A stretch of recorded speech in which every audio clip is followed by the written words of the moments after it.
Dans la course de nos vies, nous voulons prendre un temps d'arrêt maintenant, ensemble, réalisant la présence de Dieu au milieu de nous. C'est lui qui nous a donné rendez-vous ce matin, qui a donné rendez-vous à son Église, aussi ici.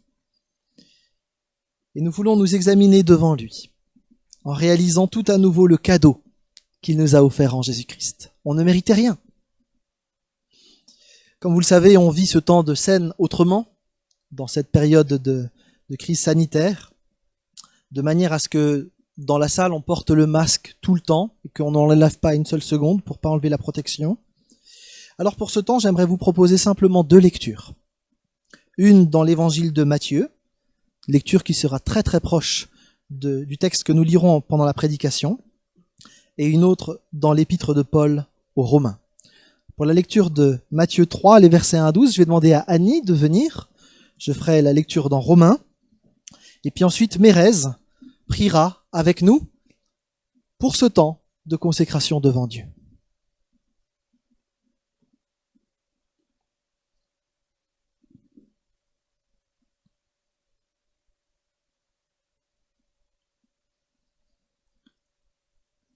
Matthieu 3. En ce temps-là parut Jean-Baptiste. Il se mit à prêcher dans le désert de Judée.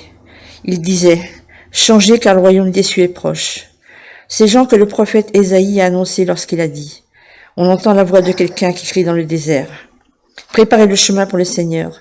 Faites-lui des sentiers droits. » Jean portait un vêtement de poil de chameau, maintenu autour de la taille par une ceinture de cuir. Il se nourrissait de sauterelles et de miel sauvage. On venait à lui de Jérusalem, de la Judée entière et de toutes les contrées riveraines du Jourdain. Tous se faisaient baptiser par lui dans le Jourdain en reconnaissant publiquement leurs péchés. Beaucoup de pharisiens et de sadducéens venaient de se faire baptiser par lui. Il leur dit, « Espèce de vipères, qui vous a enseigné à fuir la colère de Dieu qui va se manifester, produisez plutôt des fruits des actes qui montrent que vous avez changé. Ne vous imaginez pas qu'il vous suffit de rejeter en vous-même. Nous sommes les descendants d'Abraham, car regardez ces pierres. Je vous déclare que Dieu peut en faire des enfants d'Abraham. La hache est déjà sur le point d'attaquer les arbres de la racine. Tout arbre qui ne produit pas de bons fruits sera coupé et jeté au feu. Moi, je vous baptise dans l'eau, en signe d'un profond changement. Quand quelqu'un vient après moi, il est bien plus puissant que moi, et je ne suis même pas digne de lui enlever les sandales. C'est lui qui vous baptisera par le Saint-Esprit et le feu. Il tient dans sa main sa pelle avanée. Il va nettoyer son aire de pâtage et amasser le blé dans son grenier. Quant à la balle, il la brûlera dans un feu qui ne s'éteindra jamais.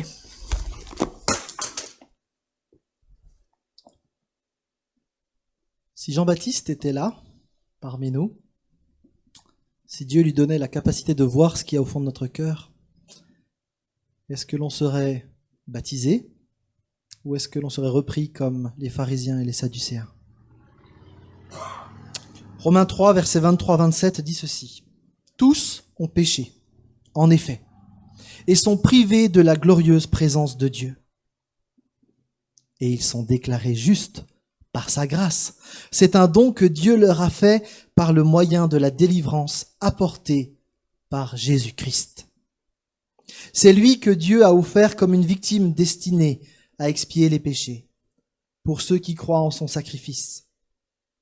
Ce sacrifice montre la justice de Dieu, qui a pu laisser impunis les péchés comme autrefois, au temps de sa patience. Ce sacrifice montre aussi la justice de Dieu dans le temps présent, car il lui permet d'être juste tout en déclarant juste celui qui croit en Jésus. Reste-t-il encore une raison de se vanter? Non, cela est exclu. Pourquoi? Parce que ce qui compte, ce n'est plus le principe du mérite, mais celui de la foi.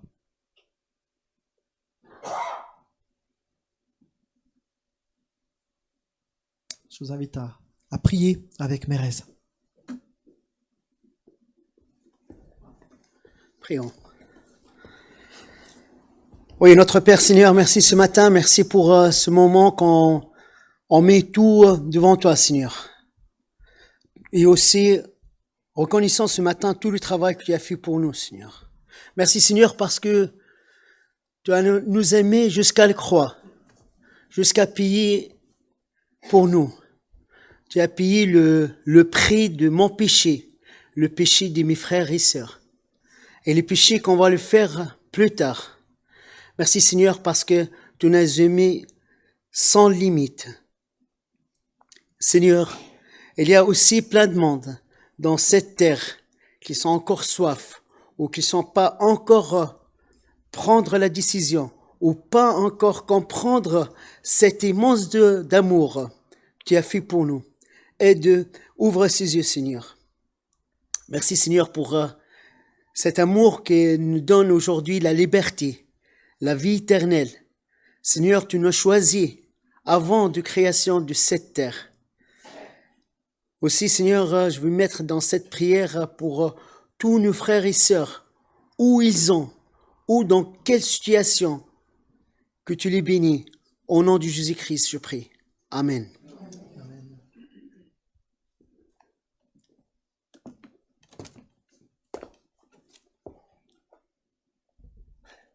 J'ai le privilège de vous apporter aussi le message ce matin.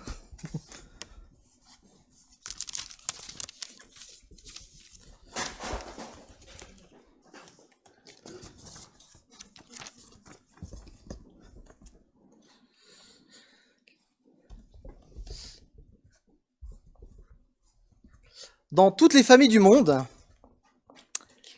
il y a quelque chose que les enfants redoutent comme question. Est-ce que tu peux débarrasser la table, s'il te plaît? Les enfants préfèrent aller jouer que rendre service. C'est tout à fait normal. Rappelez-vous, quand vous étiez jeune. Pourtant, mettre la vaisselle dans le lave-vaisselle ou faire la vaisselle, passer un coup de balai ou aider d'une manière ou d'une autre, ça prend rarement plus de 5 minutes. Mais voilà, servir sur la demande d'un autre quand on avait prévu d'aller jouer ou faire autre chose, ce n'est pas franchement naturel.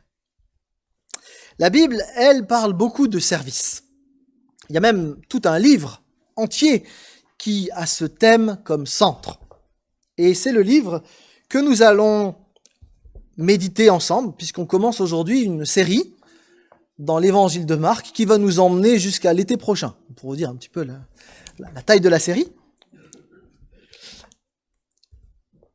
Ce second livre du Nouveau Testament, eh bien, met l'accent d'une manière toute particulière, et c'est le seul à le faire de cette manière-là, sur les actes et en particulier les miracles de Jésus-Christ. Il y a très peu de discours de Jésus dans le livre de Marc. Il y a surtout ses actes. 19 miracles et seulement 4 paraboles. Et tout au long de cet évangile, eh bien, on va considérer le service de Jésus. Dès les premiers versets, alors que les autres évangiles laissent un peu de suspense pour dire qui est ce Jésus, et puis à la fin on apprend que c'était le Messie. Chez Marc ça commence, voilà, l'histoire de Jésus le Messie, boum, d'entrée de jeu. Mais c'est un Messie surprenant parce qu'on attendait quelqu'un de tout puissant, de très fort, etc. Et en fait Marc nous montre un serviteur qu'on n'arrive pas bien à saisir, parce qu'à chaque fois qu'on essaye de mettre Jésus dans une boîte, en fait il fonctionne pas de la manière dont on l'attendait. Jésus est le Messie, choisi par Dieu. Et tout au long des pages, eh bien, on découvre ce qu'il a fait. À tel point que les spécialistes considèrent que le cœur du livre de Marc, c'est ce verset. Jésus est venu non pour être servi, mais pour servir, et pour donner sa vie comme la rançon de beaucoup. Ainsi, Marc nous présente Jésus le Tout-Puissant, Jésus le Fils de Dieu, le glorieux, le majestueux, qui se dépouille de tout et qui vient pour servir. C'est plutôt étonnant. Évidemment, au travers de cet évangile, on va être défiés, on va être challengés les uns et les autres à devenir nous-mêmes serviteurs. D'ailleurs, l'auteur, Marc, qui a écrit ce texte, a dû lui aussi apprendre à devenir un serviteur. On sait quelques éléments sur Marc. On connaît un peu sa famille. Il s'appelait aussi Jean-Marc. Et donc on sait par le livre des Actes certains éléments sur ce personnage. On sait aussi par Colossiens 4, verset 10 et Actes 12, verset 12, qu'il était le fils d'une certaine Marie, une femme pieuse de Jérusalem qui avait ouvert sa maison aux disciples. Et donc Jean-Marc, depuis tout petit, eh bien, il a connu Jésus et il a assisté à certaines scènes. Et en particulier la dernière. Le repas du Seigneur, le dernier jour avant sa mort, s'est passé dans la maison de Jean-Marc. On sait aussi que Jean-Marc est parti en tournée missionnaire avec Paul, ça s'est pas super bien passé, vous pourrez regarder. C'était le neveu de Barnabas. Et puis après bien des péripéties, ce Jean-Marc est devenu le secrétaire de Pierre. À tel point que les spécialistes pensent que Marc a en fait écrit l'évangile de Pierre. Parce qu'à chaque fois qu'on a dans l'évangile de Marc Jésus qui dit quelque chose ou qui fait quelque chose, Pierre n'est jamais très très loin. Quoi qu'il en soit, cet évangile insiste sur le service. Et quand on médite ce texte, on ne peut pas rester les bras croisés. Forcément, l'évangile de Marc va nous mettre en mouvement. Auguste Van Rijn affirme comme ça, il y a dans l'évangile selon Marc une fraîcheur, une vigueur qui saisissent le lecteur chrétien et qui le pousse en quelque sorte à désirer servir à l'exemple de son adorable Seigneur. Et donc ce matin, je vous propose de lire Marc, chapitre 1, les versets 1 à 11. Et je vous propose de lire ce texte comme si vous ne saviez rien sur Jésus-Christ, comme si vous découvriez tout à nouveau. Parfois, quand on a grandi dans l'église, on dit « Ouais, c'est bon, Jésus, je connais, ça va. » Moi, je suis arrivé dans l'église, j'avais 3 jours. Sorti de maternité, il y avait culte et ma mère m'a emmené. Et puis à un moment donné, je me suis dit « Oh, je sais plus rien sur ça, je sais tout sur Jésus, j'ai plus la peine d'aller. » Sauf qu'en fait, quand on commence à creuser le texte, on se rend compte qu'on n'a jamais fini de découvrir. Il y a toujours quelque chose de nouveau. Et je vous encourage vraiment à lire ce texte comme la première fois. Et dans ce texte, on va écouter 2 voix. La voix du désert et la voix du ciel. On lit, on prie et on avance. Marc 1, versets 1 à 11. C'est ainsi qu'a commencé la bonne nouvelle de Jésus-Christ, le Fils de Dieu, selon ce qui est écrit dans le livre du prophète Ésaïe. J'enverrai mon messager devant toi, il te préparera le chemin. On entend la voix de quelqu'un qui crie dans le désert. Préparez le chemin pour le Seigneur, faites-lui des sentiers droits. Jean parut. Il baptisait dans le désert. En effet, il appelait les gens à se faire baptiser pour indiquer qu'ils changeaient de vie afin de recevoir le pardon de leurs péchés. Tous les habitants de la Judée et de Jérusalem se rendaient auprès de lui. Ils se faisaient baptiser par lui dans le Jourdain en reconnaissant leurs péchés. Jean était vêtu d'un vêtement de poil de chameau maintenu autour de la taille par une ceinture de cuir.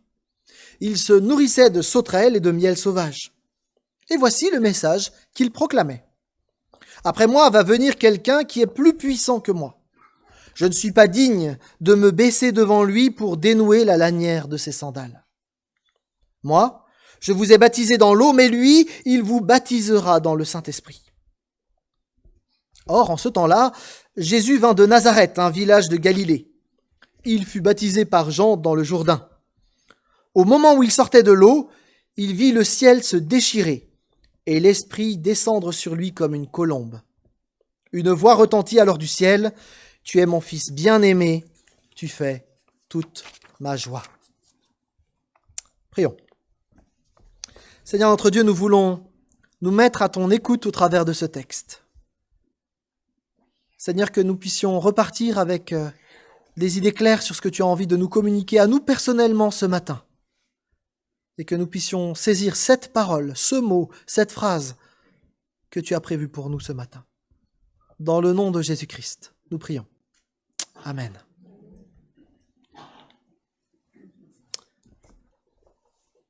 Avant de voir le serviteur de Dieu, Christ, on entend quelque chose, ou plutôt quelqu'un. La voix d'un messager qui doit préparer le chemin, qui doit préparer les cœurs à la rencontre de cet envoyé de Dieu. Pour nous, c'est un peu bizarre, mais autrefois, avant qu'un roi ne visite une partie de son royaume, il y avait un messager qui était d'abord envoyé pour préparer le chemin. Sa tâche consistait à la réflexion des routes et en la préparation du peuple. Il fallait quand même pas que, quand le roi passe, le carrosse se renverse et que le roi tombe par terre. Ça aurait fait mauvais genre. Et bien de la même manière, ici, on a quelqu'un qui est envoyé avant le Messie pour annoncer qu'il arrive.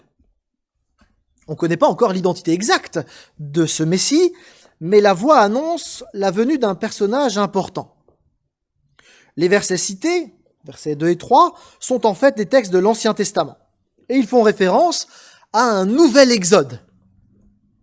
Comme autrefois la voix de Dieu a annoncé la délivrance par le biais de Moïse, de la même manière, une voix résonne maintenant pour annoncer la délivrance que Dieu va opérer par le Messie.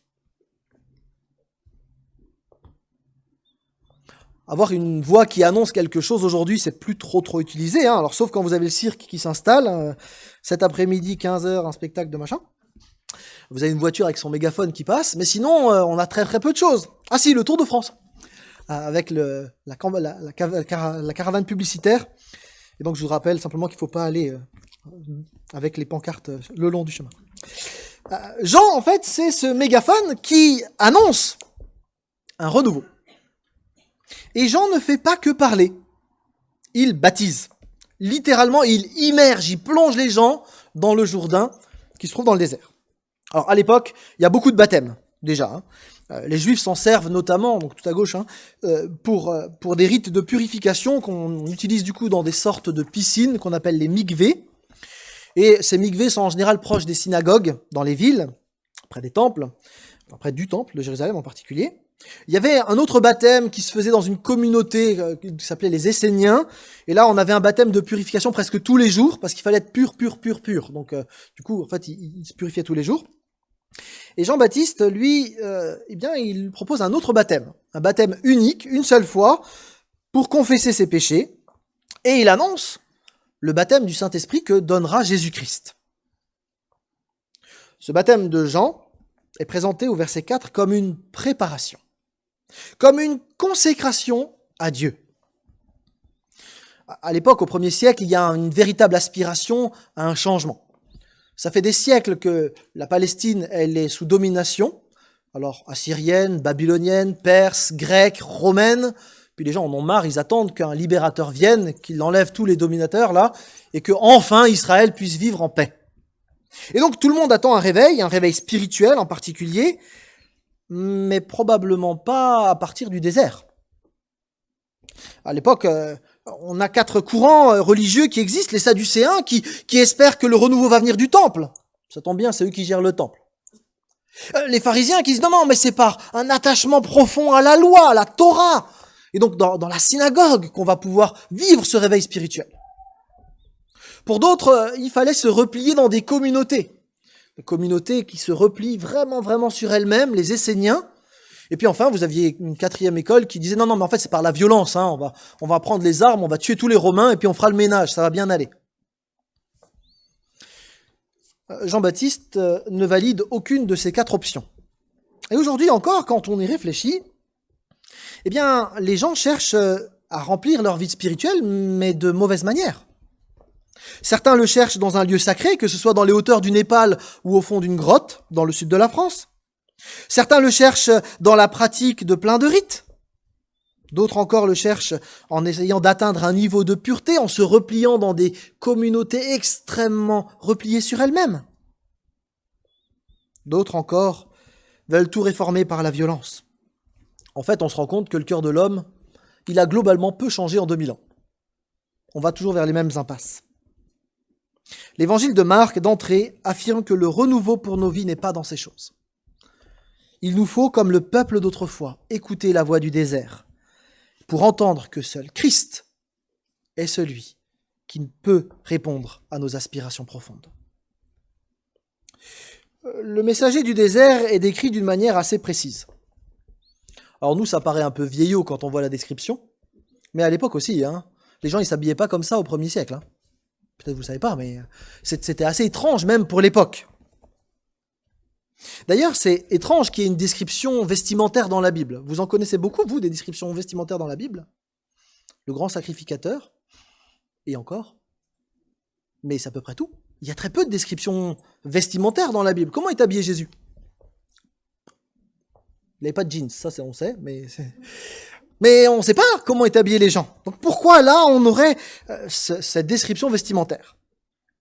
En fait, le texte est en train de nous dire que Jean-Baptiste, il est vêtu comme quelqu'un qu'on connaît très bien dans l'Ancien Testament. Un petit détour par 2 Rois 1, verset 8, permet de comprendre que Jean-Baptiste, il est habillé comme Élie. Alors vous allez me dire, oui, bon, c'est bien, il est habillé comme Élie. Il était fan du prophète Élie, ou c'était quoi le truc? En fait, c'était pas hyper à la mode, même à son époque, mais il y a là un geste prophétique.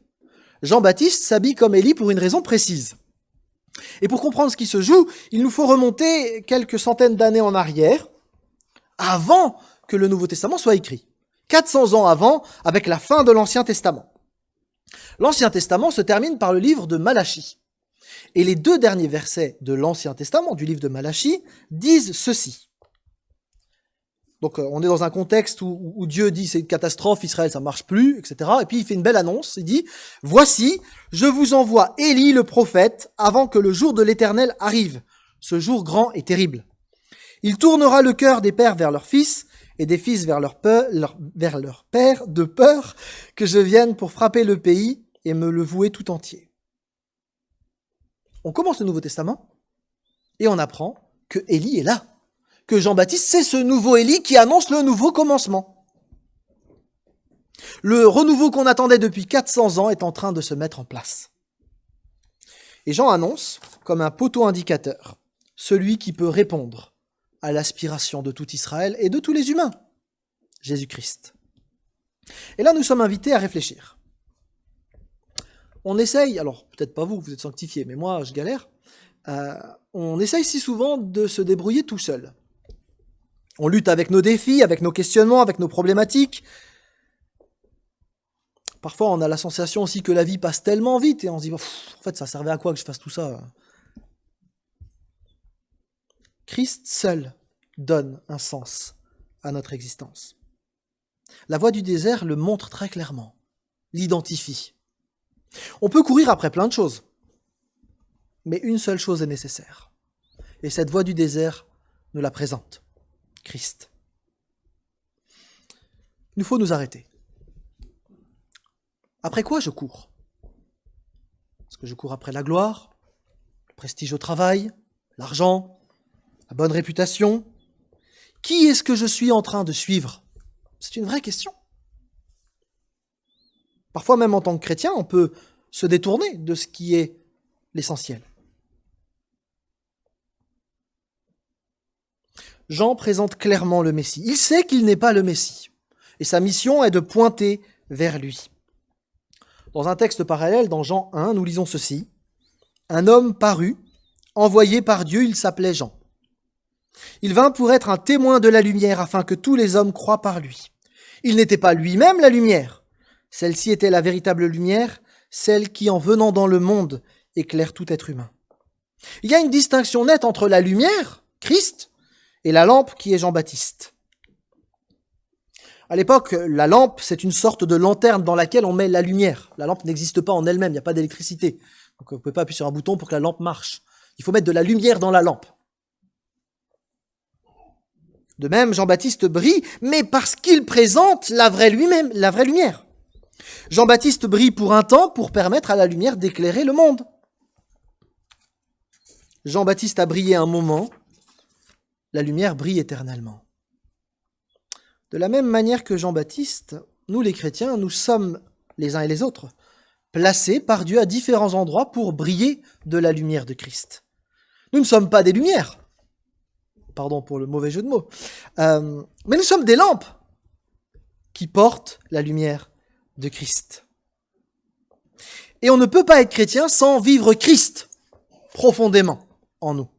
Relisez 1 Jean. Là, il y a une incompatibilité. Soit je vis en Christ, soit je ne suis pas chrétien. Mais je ne peux pas être un chrétien non pratiquant, par exemple. Ça colle pas. Augustin d'Hippone, qu'on connaît par le nom de Saint Augustin, a commenté de cette manière le texte. Jean est la voix. Le Seigneur est le Verbe dès le commencement. Jean est la voix provisoire. Le Christ est la parole éternelle. Ôtez la parole, que devient la voix? Vidée de tout sens, elle n'est que bruit. Sans la parole, la voix frappe l'oreille, elle ne nourrit pas le cœur. Ôtez la parole.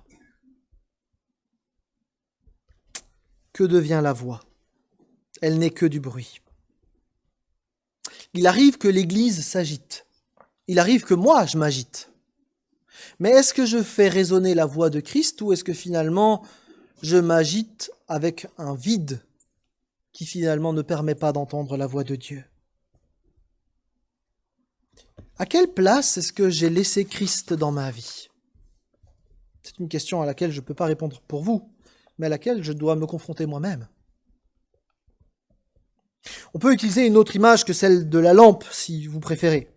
Et on peut dire que Jean-Baptiste est un poteau indicateur. Et à sa suite, nous sommes invités, nous aussi, à être des poteaux indicateurs. Un poteau qui pointe vers la bonne direction. Le poteau indicateur n'a de valeur que parce qu'il y a quelque chose à trouver. Si vous mettez un poteau vers une direction et qu'il n'y a rien, juste du désert, c'est dommage. De même, notre service, notre ministère, notre vie n'a de valeur que parce que Christ en est le but et parce que nous nous orientons vers lui. Alors le poteau a bien une fonction, il permet d'aller vers. C'est pas la destination finale, mais ça permet d'aider à y arriver. Et de la même manière, on n'est pas les sauveurs du monde.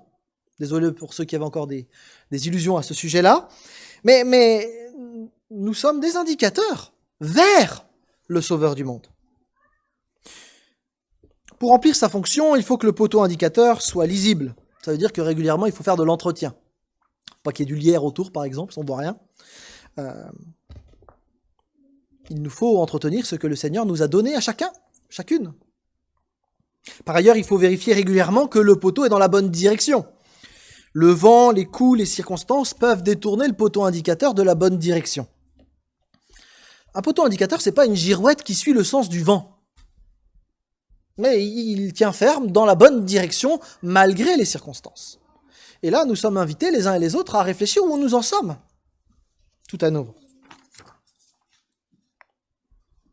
Nous sommes invités à réfléchir à ce qui oriente notre vie. Il y a tellement de directions possibles qui paraissent très attrayantes. Le poteau ne peut pas non plus être à 3 endroits en même temps. Il est forcément à un seul endroit. Ça veut dire que je vais pas c'est pas la peine de vouloir prendre la place d'un tel qui est à tel autre endroit. Dieu m'a placé là où je suis, avec qui je suis. Et je suis appelé à être poteau indicateur là où Dieu m'a placé moi.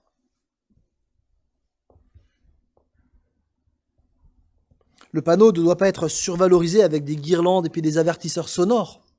Sinon, en fait, tout le monde irait voir le poteau au lieu d'aller voir la bonne direction.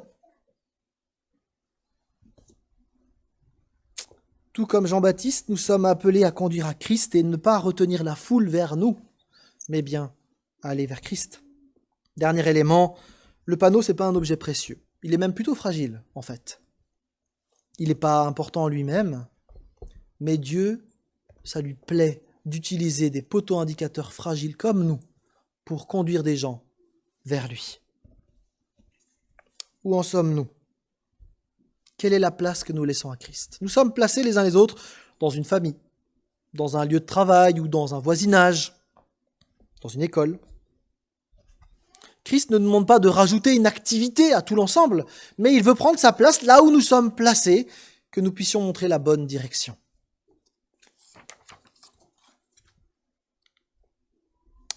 Après la voix du désert, la voix du ciel. Jean-Baptiste était le prophète qui annonçait la venue imminente de l'Éternel. Et on s'attendait vraiment à voir l'Éternel dans toute sa gloire, dans toute sa puissance arriver. Et voilà qu'au verset 9, on a un type qui vient de Nazareth en Galilée, qui est plutôt une région, c'est des arriérés la Galilée pour les Judéens. Parce que c'est des petites collines, il y a des agriculteurs là-bas. Enfin bon, quand on voit quelqu'un arriver de Galilée, quand on habite Jérusalem, on dit c'est un paysan, c'est un bouseux.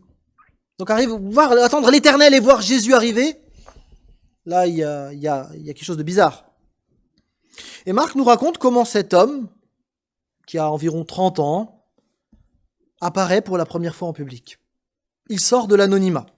Il traverse il va de la Galilée en Judée, et il vient près de Jean pour se faire baptiser. Mais pourquoi Jésus se fait-il baptiser? À l'époque, si les gens avaient besoin de se faire baptiser, ça on comprend, ils avaient besoin de changer d'attitude, mais Jésus, a priori, il n'avait pas besoin de changer d'attitude, puisqu'il était saint, pleinement juste. Il n'avait pas besoin de demander pardon pour quoi que ce soit. Sinon, d'ailleurs, son sacrifice à la croix n'est pas valable. S'il était lui-même pécheur, il ne peut pas prendre sur lui nos péchés. Et pourtant, Jésus se présente comme n'importe quel candidat au baptême. Et il se fait baptiser par Jean. Alors c'est vrai que le texte biblique ne dit pas qu'il a confessé des péchés, contrairement aux autres. Mais pourquoi s'est-il fait baptiser? Alors on peut avancer plusieurs raisons. D'abord, c'est un acte d'obéissance devant Dieu. Il y a une forme là de consécration de Jésus-Christ devant Dieu. Il ne faut pas oublier que l'image première du baptême, c'est la mort à soi.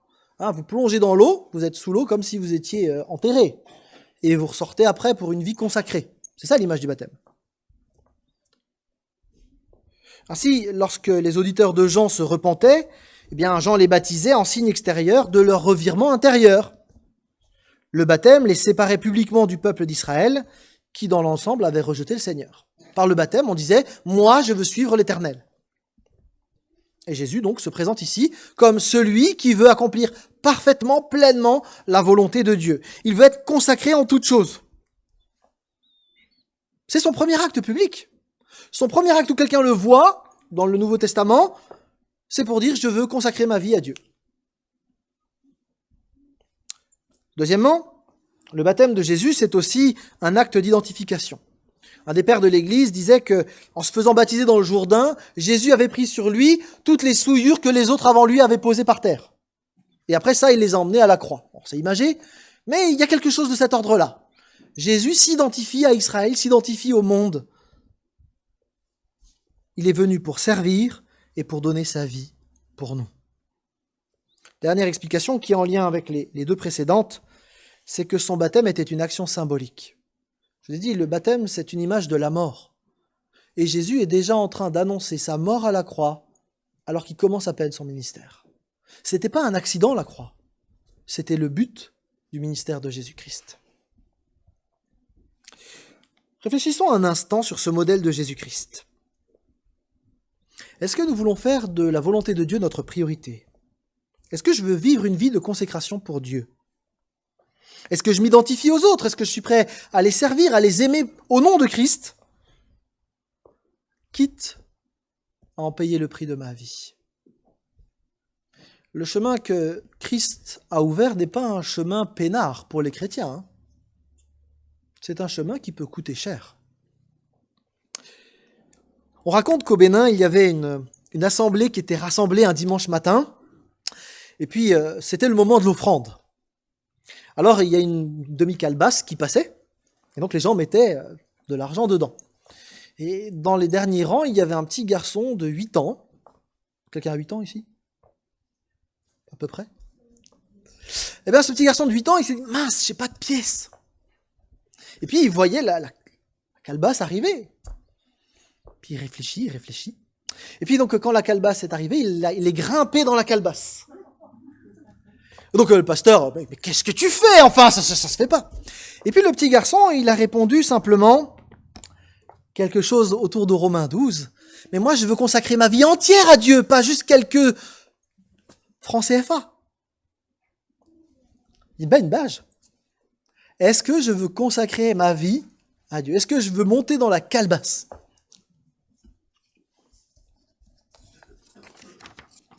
Ça m'appelait à vivre une vie de service comme le Christ qui était serviteur.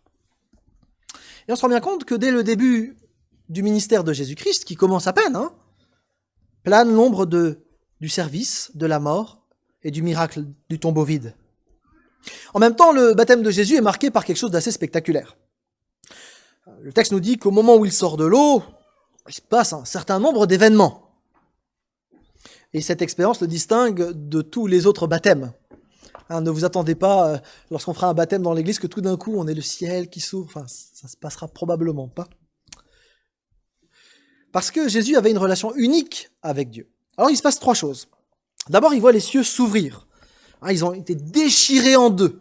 C'est le même mot que schizophrène. Donc, c'est cette idée de déchirer en deux. Il y a donc une vision directe de Dieu de Jésus sur les choses célestes. Et du coup, il va pouvoir les communiquer aux humains. Ensuite, il voit l'Esprit descendre sur lui comme une colombe. Alors, c'est plus qu'une belle image poétique. On réalise soudain que toute la Trinité est présente. Vous avez Jésus qui est dans l'eau, le Fils éternel. Vous avez le Saint-Esprit qui descend et la voix du Père qui résonne. Pour tous ceux qui doutaient sur la Trinité, vous avez là un des exemples bibliques qui affirme massivement que notre Dieu est un Dieu trinitaire. D'ailleurs, ce Saint-Esprit qui descend comme une colombe, il faut le rapprocher d'un texte où le Saint-Esprit planait sur la surface des eaux comme un oiseau. Genèse 1, verset 2. À la création de toutes choses, le Saint-Esprit planait. Et là, on est à la recréation de quelque chose de nouveau avec Jésus-Christ, et le Saint-Esprit fait la même chose. Et puis enfin, il y a cette voix qui résonne, la voix de Dieu, Dieu le Père, et Dieu y affirme l'identité de Jésus-Christ. Alors je ne rentre pas dans les détails, le temps passe, mais vous avez là en fait une reprise du psaume 2, d'Ésaïe 42, c'est une véritable parole d'investiture. Voici le roi que moi j'ai choisi, qui fait mon plaisir, mon fils bien-aimé de toute éternité. Autrement dit, le texte affirme massivement Jésus est le Messie. Pleinement humain, pleinement divin. Fils éternel de Dieu. Alors le Messie n'est pas un super-héros humain, c'est Dieu lui-même qui s'est fait homme et qui est venu pour servir. Nous avons donc ici une révélation très claire de la Trinité, mais l'accent principal est mis sur le Fils qui va agir au nom de Dieu. Il est lui-même Dieu. Et bien que Dieu se révèle en trois personnes distinctes, c'est toujours en Christ que l'homme doit le rencontrer. Jésus, si vous voulez, c'est l'interface de Dieu avec l'humanité. Avec cette descente du Saint-Esprit, tous peuvent voir que Jésus est le Messie, Dieu, l'homme parfaitement rempli de l'Esprit. Alors, Jésus était tout le temps rempli du Saint-Esprit, comprenez-moi bien. Mais là, il y avait une intervention spéciale pour dire que celui qui allait agir maintenant, celui qui commençait son ministère, était le serviteur de Dieu par excellence.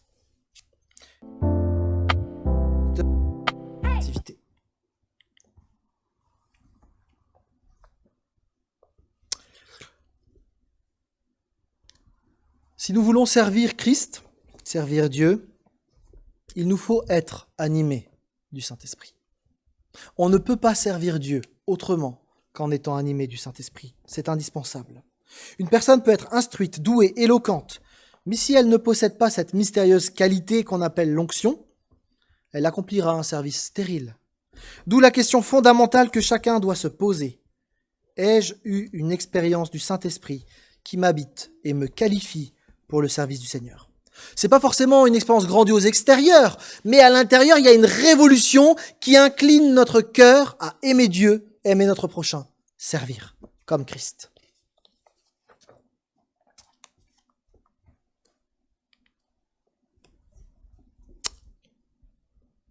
Dieu aimerait nous utiliser les uns les autres. C'est son désir, qu'on puisse porter la lumière en son nom.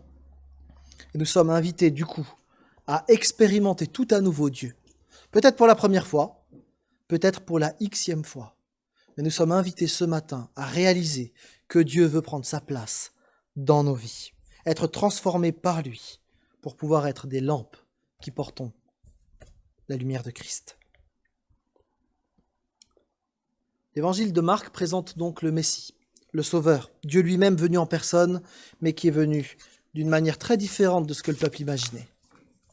Les gens attendaient un chevalier fort, sur un cheval blanc peut-être, pour tuer des Romains, et Jésus est venu non pour être servi, mais pour servir et donner sa vie pour beaucoup. Christ, on l'a dit, est la seule lumière qui brille éternellement. Jean-Baptiste l'a montré, et il est encore temps pour nous de venir à lui, même pour la première fois. Et pour tous ceux qui ont reçu Christ, nous sommes appelés à le servir, à nous réjouir dans la présence de cette lumière, et à en vivre dans tous les domaines de notre vie. Ce matin, nous sommes invités à la consécration, alors que commence l'évangile de Marc. Invités à laisser plus de place à Jésus-Christ dans nos vies. Je vous propose de prier et ensuite on prendra un chant avec le groupe de louanges qui dit « Jésus, je te suivrai ». Prions.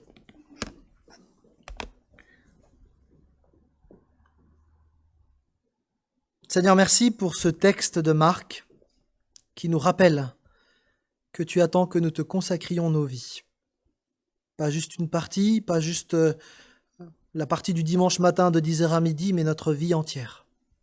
Comme cet enfant qui s'est mis lui-même sur la calebasse. Oui Seigneur, nous voulons te suivre, nous voulons t'être consacrés. Que ce soit au travail, dans le voisinage, en vacances, nous désirons Seigneur porter cette lumière du service, de l'amour, pour toi et pour les autres. Nous avons besoin de ton esprit pour être renouvelés, pour être transformés, pour être consacrés. Seigneur, viens nous en aide. Nous aspirons à te servir. Amen.